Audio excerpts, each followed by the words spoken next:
Shalom. कैसे हैं आप लोग? आज हम नया नियम में हम शुरू करेंगे। Hallelujah hallelujah. नया नियम शुरू करने के लिए मैं आपके साथ कुछ बातें फिर याद करना चाहूँगा। पुराना नियम में हम कहते हैं 5-12 5-5-12। याद है आप लोग? 39 पुस्तकों को हमने 5-12 हमने किया है। तो आज नया नियम में हम कहेंगे नया नियम 27 पुस्तकें हैं। नया नियम में हम कहेंगे 4-1-14-7-1। बोलिए 4-1-14-7-1। बोलिए मेरे पीछे बोलिए 4-1-14-7-1। ये नया नियम है। हालेलुया। आज हम आपके साथ गॉस्पेल की गॉस्पेल स्टेज के बारे में हम देखेंगे। उत्पत्ति की शुरुआत में उत्पत्ति 1 अध्याय के 26 आयत में ऐसा लिखा है, परमेश्वर ने इंसान को अपने स्वरूप में बनाया। ये पुराना नियम था। नया नियम में यूहन्ना 1:14 में परमेश्वर ने इंसान का रूप में पैदा हुआ। पुराना नियम में परमेश्वर ने इंसान को अपने रूप दिया। नया नियम में परमेश्वर ने इंसान के रूप लिया। ये नया नियम और पुराना नियम के बीच की फासला है। अभी पुराना नियम और नया नियम के बीच में 400 साल 396 BC यीशु मसीह की पहले 396 साल पहले मलाकी होते थे। यीशु मसीह की पहले 396 साल। तो यीशु मसीह जब प्रचार में आया तो 400 साल, ये 400 साल कोई भी नबी नहीं था, कोई भी प्रचारक नहीं थे।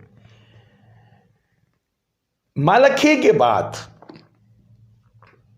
जो नबी आया था वो था यूहन्ना बपतिस्मा देने वाला यूहन्ना। और वो दोनों का गैप में 400 साल था। 400 साल तक इज़राइल को परमेश्वर की कोई शब्द परमेश्वर ने नबियों के द्वारा, भविष्यद्वक्ताओं के द्वारा नहीं दिया। 400 साल बाद यूहन्ना आया, पश्चाताप की शिक्षा एनम की जगह में दिया। एनम में पानी था, वहां पानी थे और वहां लोग बपतिस्मा लेते थे। यूहन्ना की बपतिस्मा उसमें आपको जानना चाहिए, ये यहूदियों की एक बाग है, उनकी धार्मिकता की एक बाग है, एक साइट है बपतिस्मा लेना। वो बपतिस्मा जो है दिया नहीं जाते थे अपने आप, जैसे हमारे रिवर गैंजिस में यहाँ ये जो गंगा में स्नान करते थे लोग, अपने आप डूबते थे। वो बपतिस्मा यूहन्ना प्रचार करते थे और लोग अपने आप के डुबकी मार के जाते थे। तो ये जो है पश्चाताप की बपतिस्मा है, पश्चाताप की बपतिस्मा। अभी यूहन्ना आया था 400 साल बाद। मैं आपके साथ देखना चाहेंगे नया नियम के बारे में। नया नियम क्या चीज़ है, क्यों इसको नया नियम बुलाता है, हम पढ़ेंगे। 1 कुरिन्थियों 11 अध्याय 25 आयत। ये नया नियम क्यों बुलाता है, क्यों इसको नया नियम कहता है?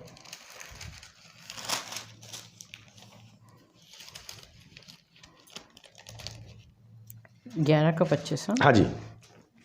इस रीति से उसने ब्यारी के पीछे कटोरा भी लिया और कहा, ये कटोरा। पहला कोरिन्थियों 11:25। हाँ, ठीक है। हाँ जी। इस रीति से उसने ब्यारी के पीछे कटोरा भी लिया हाँ। और कहा, ये कटोरा मेरे लहू में नई वाचा है, जब कभी पियोगे तो मेरे स्मरण के लिए यही किया करो। हाँ, हालेलुया। ये नया वाचा है, लहू के नया वाचा है। नया वाचा समझ में आता आपको? पुराना वाचा था 613 नियम पालन करना, वो पुराना नियम, पुराना वाचा था। अब नया वाचा क्या है? अब यहां जानवर नहीं, यहां नियम नहीं, यहां यीशु मसीह के लहू और पवित्र आत्मा के द्वारा नया नियम हुआ है। तो नया नियम में लहू से शुरू होता है। ऐसा देखा जाए एक तरफ से मत्ती, मार्कुस, लूका, यूहन्ना हमारे बाइबल में नया नियम में है वो पुस्तक। मगर एक बात आपको बता दूं, यीशु मसीह के मौत के बाद नया नियम शुरू हुआ है। तो नियम के मुताबिक देखेंगे वो पुराना नियम ही था। मत्ती, मार्कुस, लूका, यूहन्ना जो है पुराना नियम ही था, मगर यीशु मसीह के कारण हमें नया नियम में उसको गिना जाता है। मगर यीशु मसीह के लहू बहाने के बाद नया नियम शुरू हुआ है, ये आप याद रखिएगा। अभी नया नियम में यीशु मसीह को मरना क्यों पड़ा, ये भी बहुत ही जानकारी रखना ज़रूरत है। हम आपके साथ देखेंगे, आप मेरे साथ देखिए इब्रानी 9 अध्याय की 16 से 20। इब्रानी 9 अध्याय की 16 से 20।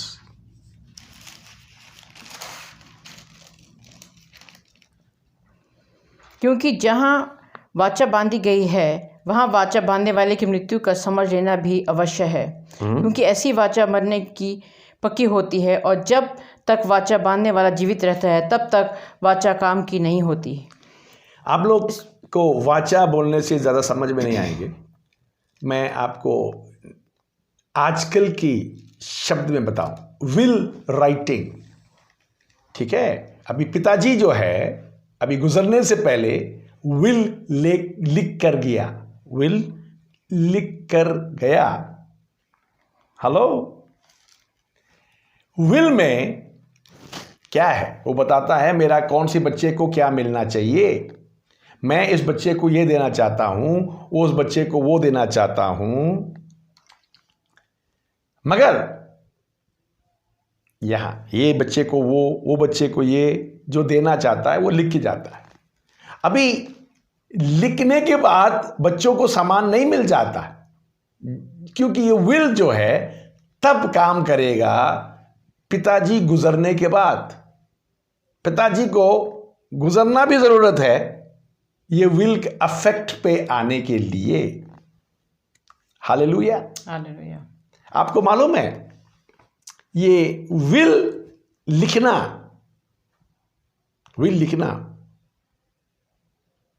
बहुत जरूरत है, मगर विल कब अफेक्ट में आता है देखेंगे तो लिखने वाले की मौत के बाद वो अफेक्ट पे आता है। अभी परमेश्वर ने इंसान के लिए बहुत ही वायदाएं, बहुत विल लिखा हुआ है बाइबल में। 8000 के ऊपर प्रतिज्ञाएं हैं, मगर जब तक लिखने वाला की मौत नहीं होता वो अफेक्ट पर नहीं आएंगे।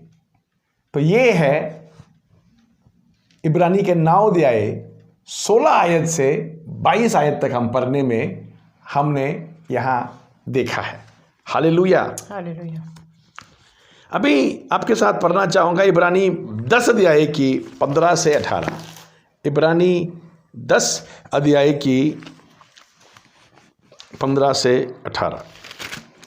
और पवित्र आत्मा भी हमें यही गवाही देता है, क्योंकि उसने पहले कहा था कि प्रभु कहता है कि जो वाचा मैं उन दिनों के बाद उनसे बांधूंगा वो ये है कि मैं अपनी व्यवस्था को उनके हृदय पर लिखूंगा और मैं उनके विवेक में डालूंगा।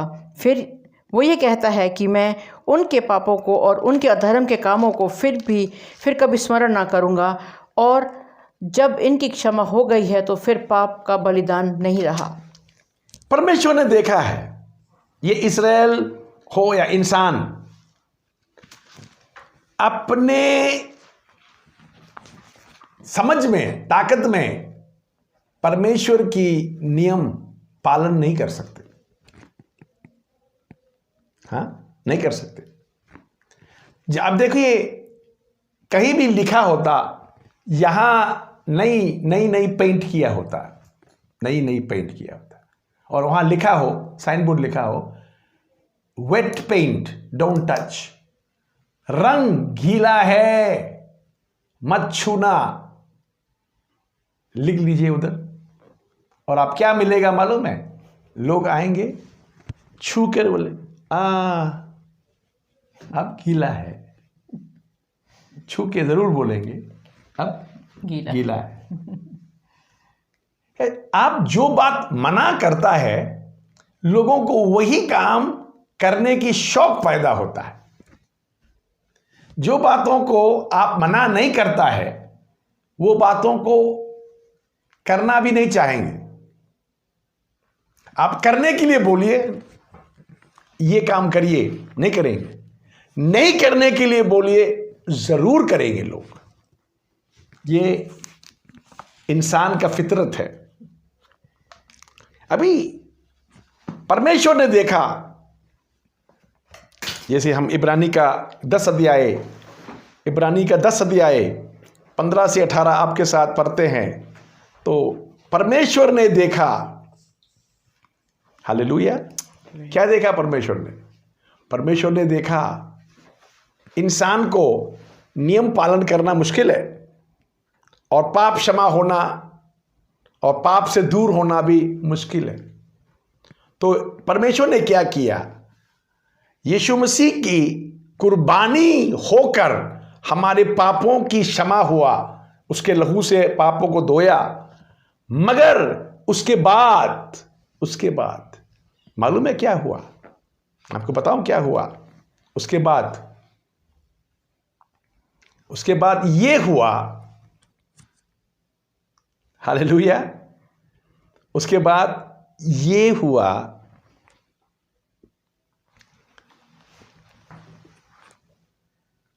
पवित्र आत्मा के फॉर्म में, यीशु मसीह स्वर्ग में जाने के बाद पवित्र आत्मा के फॉर्म में हमारे अंदर में वास किया, और हमें परमेश्वर की वचन जो है हमारे हृदयों में, हमारे मन के अंदरों की आत्मा में लिख डाला। अब किताब देखकर, स्क्रोल देखकर प्रभु की काम करना नहीं, अब हृदय में होकर प्रभु की वचन पर चलना, ये काम परमेश्वर ने कर डाला। Hallelujah, hallelujah. अभी आपके साथ में ये गॉस्पल की बारे में थोड़ा सा देखना चाहूंगा। अभी ये काम कैसे हुआ? यीशु मसीह आने की वजह क्या था? हम देखेंगे। पहला कुरिन्थियों 15 अध्याय की 22 आयत में लिखा है, आदम में सब मरता है। आप देखिए, आपके बाइबल में ऐसे ही लिखा है। पहला कुरिन्थियों 15 अध्याय की 22 आयत। जैसे आदम में सब मरते हैं, वैसे ही मसीह में सब जी उठेंगे। हाँ, आदम में सब मरते हैं, मसीह में सब जी उठेंगे। हम आगे आपके साथ 45 आयत पढ़ना चाहूंगा।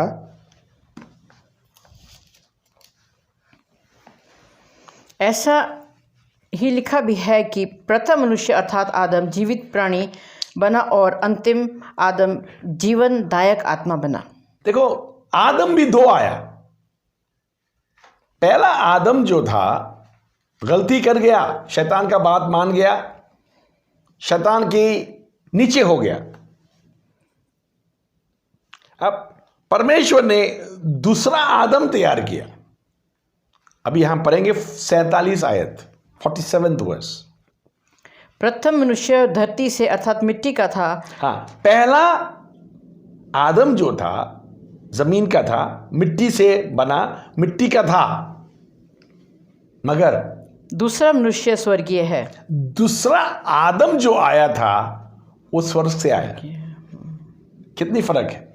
पहला आदम शरीर मिट्टी का था, जमीन के थे।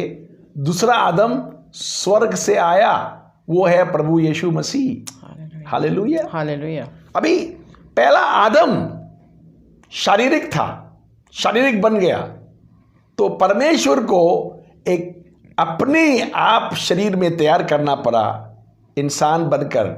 जैसे उत्पत्ति में परमेश्वर ने इंसान को अपना रूप दिया, मगर नया नियम में परमेश्वर ने इंसान का रूप लेके दुनिया आया। In the Old Testament, Genesis stage, God created men in His image, but in the Gospels, God took the image of man and was born on earth. Hallelujah. Hallelujah. ये बहुत ही खास वचन है, वचन बात है। मैं आपके साथ बात करना चाहूँगा इब्रानी 9 अध्याय की 22 आयत। इब्रानी 9 अध्याय की 22 आयत।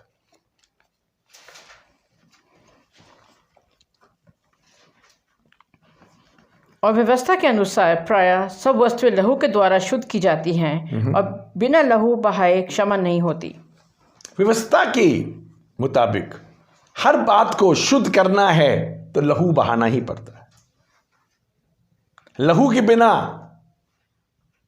किसी चीज का शुद्ध नहीं होता, क्योंकि लहू जिंदगी है। Blood is life. लहू जिंदगी है।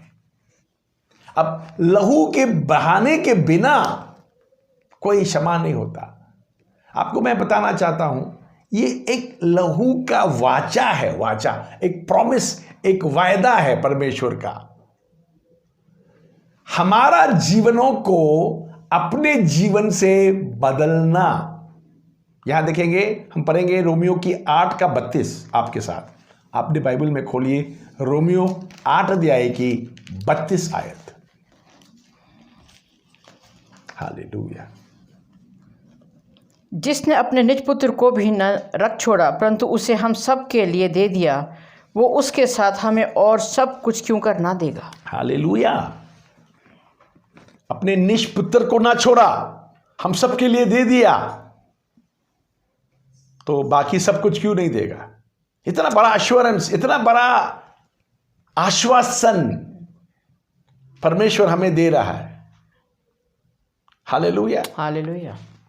अभी हम आपके साथ परमेश्वर के वचन में देखना चाहूंगा, ये लहू की वाचा पूरा करने के लिए, इस लहू के वाचा पूरा करने के लिए परमेश्वर का वचन क्या कहता है, हम देखेंगे जकरिया 9 का 11। जकरिया 9 अध्याय की 11 आयत। और तू भी सुन, क्योंकि मेरी वाचा के लहू के कारण मैंने तेरे बंदियों को बिना जल के घड़े में से उबार लिया है। हालेलुया। बंदियों को क्या किया है? बिना जल के घड़े में से उबार लिया है, निकाल दिया है। गड्ढा जहां पानी भी नहीं था, उस गड्ढे से निकाल दिया है बंदियों को। हालेलुया। हम पढ़ेंगे इब्रानी 13 का 20। इब्रानी 13 अध्याय की 20 आयत।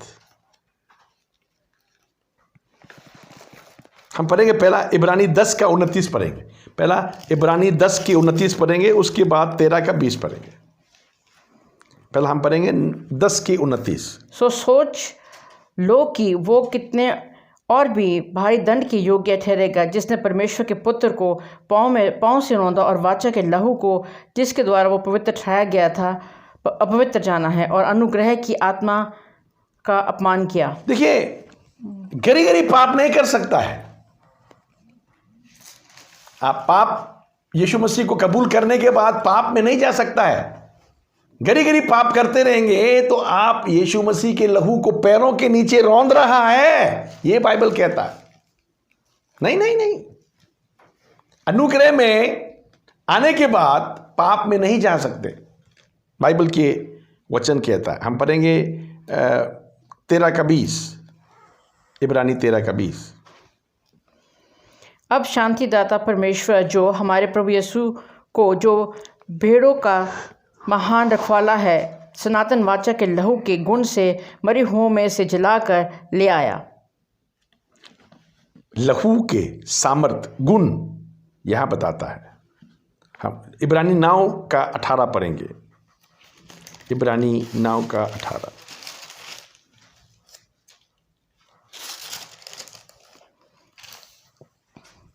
इसलिए पहली वाचा भी बिना लहू के नहीं बांधी गई।